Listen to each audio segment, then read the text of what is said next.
உண்மையை சொல்லணும் என்றால் நகரத்தில் படிக்கிற பிள்ளைகளுக்கு எல்கேஜி யூகேஜி அப்படின்னு 3 வயசுல கொண்டு போய் சேர்த்துடுறாங்க, இல்லை 4 வயசுல சேர்த்துடுறாங்க. அவங்க படிச்சு கிடிச்சு அப்புறம் வராங்க. ஆனால் கிராமத்து பிள்ளைகளுக்கு எல்கேஜி யூகேஜின்னு ஒரு பாடத்திட்டம் இருக்கான கிடையவே கிடையாது. எடுத்தோன்னு 5 வயசுல கொண்டு வந்து சேர்க்குறாங்க, 1ஆவதுல சேர்க்குறாங்க.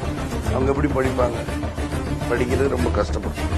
அந்த படிப்பை உண்டு பண்றது யாரு? இந்த அரசாங்கம் உண்டு பண்ணும்.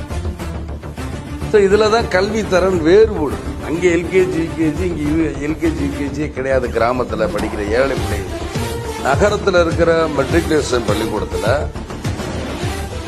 அதாவது நகரம் என்பதை விட கிராமத்தில் இருக்கிற +1 +2 கொடுக்கிற பாடத்தை நகரத்தில் இருக்கிற மெட்ரிகுலேஷன் பள்ளிக்கூடத்தில் 9வது 10வதுலேயே படிச்சிடறாங்க. அவங்க திரும்ப +1 +2 வரும்போது இதே கல்வியை தான் கொடுக்குறாங்க, அவங்க பாஸ் பண்ணிட்டு போறாங்க. ஆனால் அந்த கல்வி கிராமத்தில் கிடைக்க மாட்டேங்குது. அதனால தான் வேறுபடுது.